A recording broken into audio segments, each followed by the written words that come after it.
Hey guys, we've got a problem with the Range Rover. So it's finally landed, my Challenge Range Rover. If you don't know what I mean by Challenge Range Rover, I'll put a link to Jamie's video up here in the top right hand corner. Jamie is from Car Key, bit of a car dealing legend. I challenged him for us both to buy Range Rovers for less than the price of a new Dacia Spring. Dacia Spring is 14,995, and I said we had to get L405, so that is the model after my L322 Range Rover over there. And he sourced one at auction. I sourced one as a part exchange at the main dealer contact I've got. And I've been waiting a couple of weeks for it to come in while the private number plate comes off. We've got to put the original number plate on it again.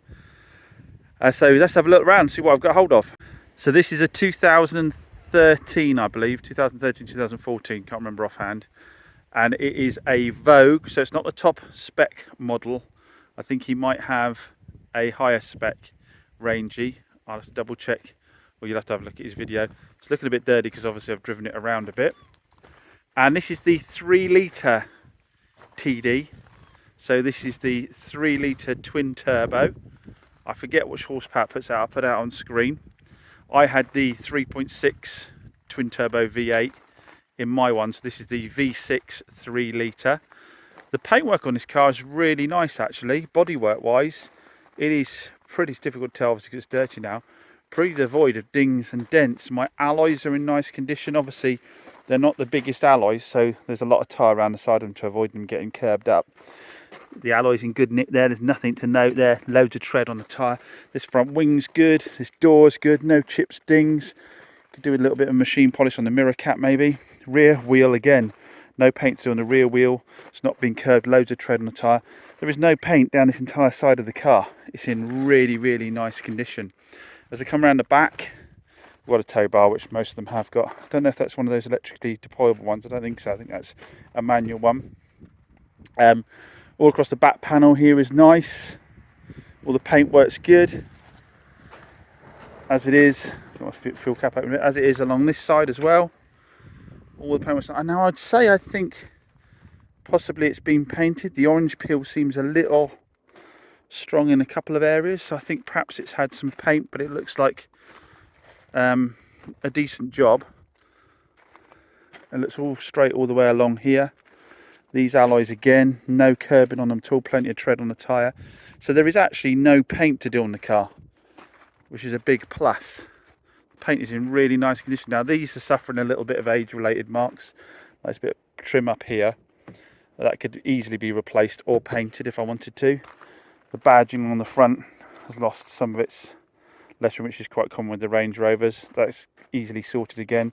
And there's a little bit on these bits of trim here and here that again could be done to improve the car a bit. Let's have a look at the inside. The nice thing with this is it's got the cream interior to offset against the black on the outside. So inside we don't have a pan roof like Jamie. We've got a bit of wear on the side of the bolster there, but not too much. Seats overall nice condition. The wood is lovely. We have got 131,000 miles on my example, so I've obviously a lot more miley than Jamie. Smells lovely in here. I say all the buttons are a little bit sticky. Some of them are a little bit worn. They could do with a clean up with some thinners or some glue remover to tidy up the buttons a little bit. But overall, we've got a little bit of, there seems to be surface rust breaking out on the interior of the car, on the speakers there. Obviously used thin paint, they could be tied up quite nicely. All the wood's good along here. Leather in the back is really nice, no wear to that at all. We've got heated and air conditioned seats in the back there. No drop down DVDs in my one. Can't remember if Jamie had that or not. All the carpets are in lovely condition, really nice nick. And then in the boot we've got the electric tailgate. It's all working as it should. This is all in nice condition. We've got the electric bit on the bottom of the panel as well there. That's all nice. All working as it should do. Very speedy. Now you'll notice in mine versus Jamie that when the boot lid comes down, my panel gap's nice. I haven't got it sticking out half an inch like he has on his one. Little digs, got to be had. So yeah, overall, it's looking properly nice. Now what we're going to do is we're going to grab the top don and we're going to do a code read on the car. Now it drives lovely. It drives really, really nicely. So this is, like I say, this is the 3 litre V6. It's got a bit more punch, I'd say, than my older 3.6 V8. I'd say this feels punchier and it's doing way better miles to the gallon. This one's averaging about 32.6, I think it is. Whereas I only used to get about 24, 25 out of my older one. So this is obviously much more fuel efficient, being a smaller engine, but seems to have just as much punch. But this is a Range Rover. So we're going to plug it in with the top don and we're going to find out how many codes have I got in there. There's nothing showing on a dash at the moment. So are we going to be lucky and have the only Range Rover in existence without any codes in it? We'll see if there's any historic ones and find out why perhaps this was part exchanged. Here's our engine bay. Like I say, this is the 3 litre V6, so it's the smallest of the engines in the Range Rovers. There's actually a fair bit of room around it in this compared to the other models of cars. I've had it before in the XF. Just pull the plastic cover off here a bit. That came off a bit easy, didn't it? This is the bit that breaks quite a lot. This is a problem you get with a lot of these. So as you can see, either side you've got these plastic banks for the intakes at the top here, and you've got this plastic plenum here as well. These, over time, the plastic gets brittle and these blow and break up, and then that's what gives you your boost codes a lot of the time.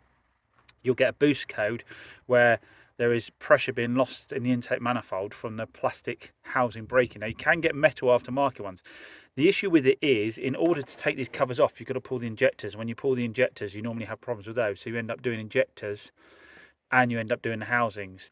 If you intend on keeping one of these for a long time, it might be worth the, you know, if you run into that problem, having that work done, having the aftermarket metal intakes put in. But yeah, it is quite an expensive job. Like I say, it's not, and I think it's massively hard from what the guys tell me. It's just that, yeah, just that you will have to replace other parts as you go. It's not just a case of replacing the housings. You're going to do the injectors here at the same time.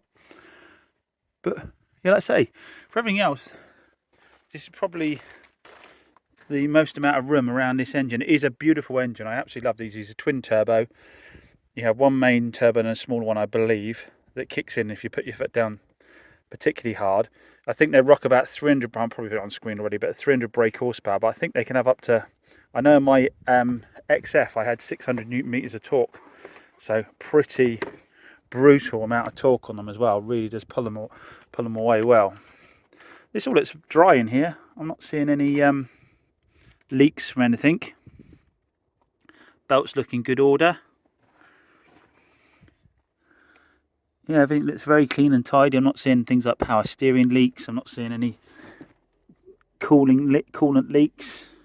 It's all pretty dry around the engine bay. Like I say, you can see all the lettering on the belts. They look in good condition. They don't look cracked. And it seems to be very happy on cold startup. I don't seem to be having any problems with that at all. See, on the face of it, all looking good in the engine bay. So obviously in this day and age, if you're playing with cars at all, you're going to need a diagnostics machine, because everything is run off computers and you need something to plug in and tell you what's going on. Today we're using TopDon's RTDAG 800 BT2. Now, some of you who've been watching the channel for a while will know that TopDon's one of my absolute favourite companies. I use them for all my diagnostics equipment. The BT800 has been mine and Pete's favourite machine for ages. They've just upgraded to the BT2, so we're going to have a look-see and see how we get on with it. What we've always liked about it is how easy it is to use, so see if it is as easy as it was before. So we've got the Bluetooth dongle here to connect to the machine, so you don't have to worry about having the wire hanging about all over the place. And if you look, your car will always have an OBD2 port on it. This is really, really old. We just plug it in there like that. There we go. Because a lot of stuff will not show on your dash. You might have things in the background. You want to know if there's any what's called historic codes, where this car had a code and before it was part exchanged, someone cleared the codes. So I want to see if there's any historic codes in there and just see what else might be going on. So we've got it all plugged in. Let's run a diagnostics. So TopDon's going to read the VIN now, and it's found it okay. While I'm doing the same thing, you confirm. It's confirmed it's the L405 Range Rover. Confirm that. Right, auto scan. Let's switch the engine off a second. Give it a quick scan and see what comes back on our Rangey. We're getting a few faults already coming up. Power control module 3 faults. Audio 2 faults. So it continue its run. So yeah, any hopes of a fault-free Range Rover are fast going out the window. You can see exactly what I was talking about earlier now. You know, with the amount of modules in these cars now, you need a good diagnostics machine to be able to find out anything on the car. Otherwise, you're going to be chasing your tail an awful lot. Right, so we're back with a myriad of things. We've got body control module fault, power control module fault, heating fault, parking assist fault, amplifier module fault, DAB audio broadcast, imaging, television module. So a lot of this, it says that there's a fault with the lower trunk rear gate module, but that seems to work fine as far as I can see. Let's have a look at the more important ones. A lot of those are fairly unimportant. Let's check out what the power control module and body control unit faults are. So read the codes. We've got invalid data received from speed control module. Turbo, here's the more important one. Turbo charger, turbine inlet valve, position sensor circuit, range performance. That's an intermittent one. These are all intermittent, so they're not like necessarily live currently. Speed control input circuit. So if we click search on that, it's going to take us to Chrome, and it's going to take us straight to Google to give us a bit more information on what that code actually means. So there we go, the top one takes us straight to information on what that code might mean, allowing you to do a little bit more research into what issues you might have. What I will say about that first code is I know that's a U code, so that can be related just to battery power. So I'm more interested in these P codes here as well. So if we click on that one there, let's have a look at that one. That is only intermittent though. Secondary turbo actuator. We're getting some codes back about turbo actuators. It's possible that the actuator on the turbos played up a little bit on this. Sometimes the secondary turbo on these is quite well known. The second turbo, because people don't boot it, they don't floor the car very often. The second turbo can get a bit sticky. It's always good to give these a good rag every now and then and keep that second turbo kicking in, because there's the first turbo, then the second turbo kicks in, as I understand it. And to keep that all freely moving, it's good to give it a good blast every now and then, which is probably why we've got an intermittent on this. So it'd be worth running a turbo cleaner through this. Check the body control unit one as well. Let's just see what's that. So steering wheel right pack switch historical. So that would be there. There's been a problem with that historically, so we can check that works. So this is directing straight to things to make sure they're working okay. And trip meter reset button intermittent. So I said to you earlier about historical codes. That shows you that isn't a current, but that has happened recently in the past. So it's worth checking those buttons work. What am I saying? Right, that's a right hand one, isn't it? Sorry, that's a right hand one up there. And a trip meter reset, so worth checking the trip meter reset works on it. So it's directing us to all the things we want to be checking on this car. The rest of the codes seem to relate to fairly unimportant stuff. I've tried the TV and the TV wasn't working. The rest of it is clear. Chassis all clear, code clear on all the chassis stuff. On the parking brakes clear, the ABS is clear. The transfer case module's clear of codes, which is really good news. I don't think Jamie's going to have that on his. Got the hot functions button here as well, which allows us to do things like do oil resets if we service the car ourselves. Allows us to do an electronic parking brake reset if we change discs and pads on the back. Allows us to do DPF regeneration, which is a big one if you've got diesels. So if you want to make sure that the DPF is clear on your car, you can do a static regen on it. You can bleed your brakes if you need to do ABS bleeding. If you change an injector in a car, you need to code injectors to the car. So it allows you to do that from home as well. But there's even things there, I skipped it, where I can recalibrate things like seats and sunroofs if they're playing up. I can relearn the gearbox. There's so many features here that would allow you to own a car like this and do a lot of the repairs yourself. And you can, of course, with these drill down into stuff a bit more detail. So if I go into the power control module here, I can look at data stream. And I can look at live data on the engine. What I'm interested in here is we have a look at the DPF, which is obviously a very common problem with diesels, and see the last time it had a regen. and check that it looks all happy on that front. So if we go in here, accumulated distance since the last oil change, we saw is 4,745 miles since it was last had an oil change. And if we scroll down here, we can see our air mass flow sensors there working away, our boost pressure. If we scroll down here, let's have a look and find the DPF. Diesel particulate filter, soot concentration 12.56, and since the last regen was 1,217 miles. So didn't do a DPF regen that long ago. I mean, it's even telling you there that I've got my foot on the brake at the moment. There you go, see? That's literally live data telling the switch behind the pedal whether it's open or closed. So yeah, these things, I mean, even a basic level, you can obviously look at codes, read codes, clear codes. You can reset your service indicators. You can, reset your ABS and your electronic handbrake, all that kind of stuff. But if you really want to delve into data, if you want to know, is there a problem with your, is there a problem with your throttle switch, your brake pedal? You can literally see live data and see, yeah, no, it's recognising I'm pressing it, so the fault doesn't exist at the pedal end. It's a fantastic bit of kit, this.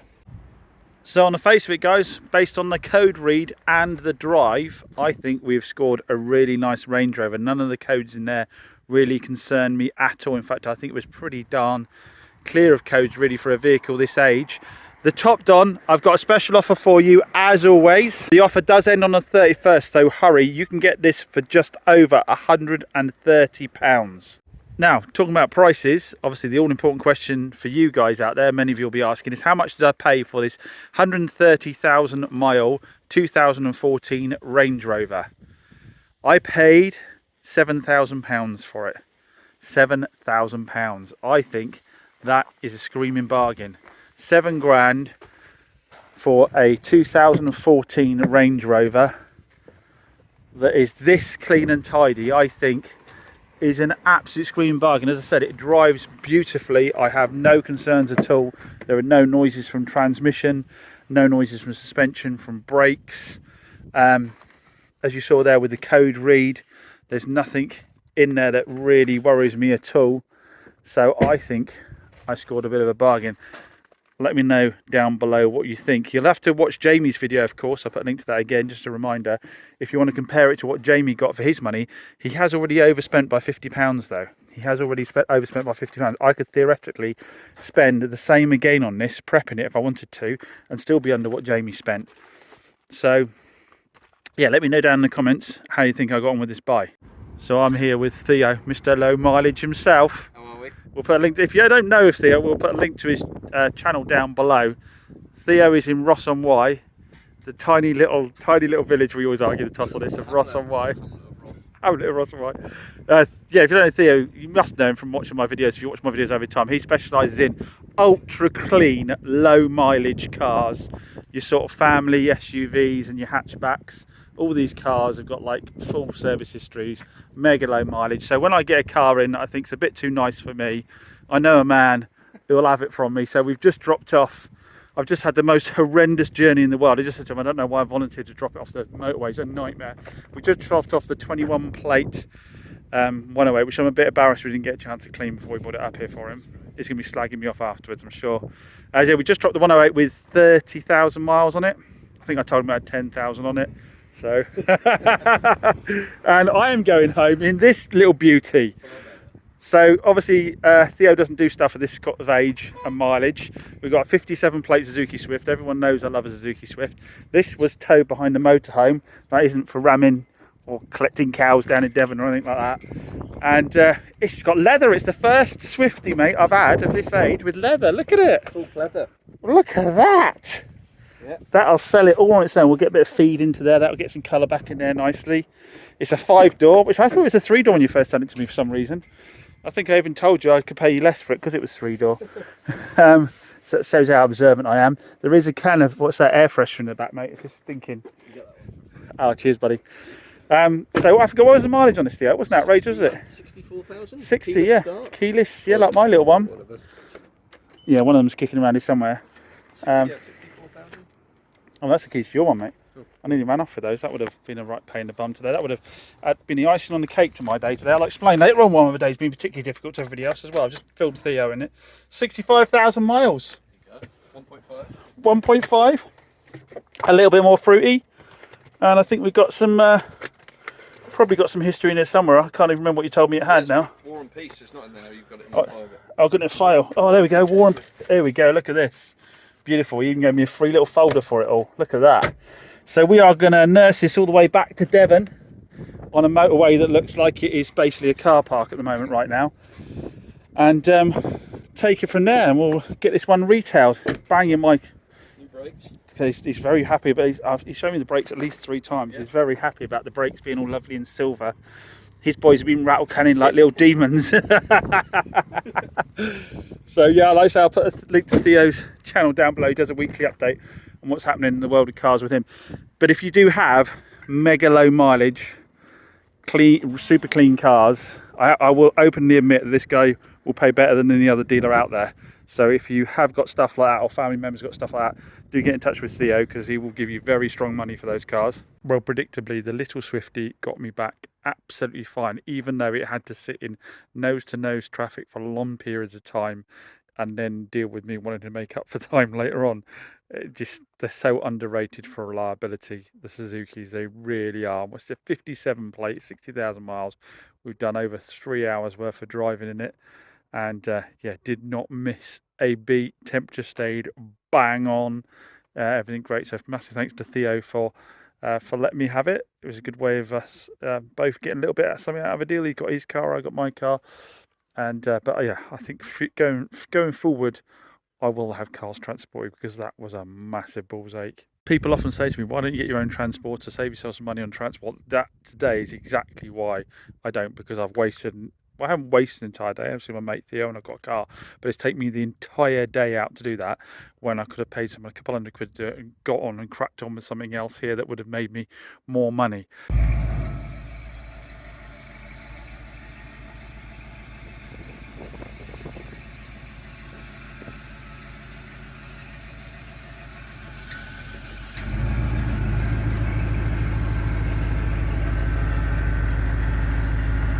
Right guys, bad news. Something has occurred with the Range Rover that means I have to take it straight back to the main dealer and it has to go to auction. Yeah, I can't really fill you in on why right now, which means I've got to get on the lookout for another Range Rover. After telling Jamie I was all ready to go and being all cocky, I've got to go out and hunt down another Range Rover. Like I say, I can't unfortunately fill you in on it too much at the moment. I'm going to have to fill you in a bit later on that. I'm sorry to have to do that to you, but that's just the way it is. So the search starts all over again for a Range Rover to beat Mr. Khaki.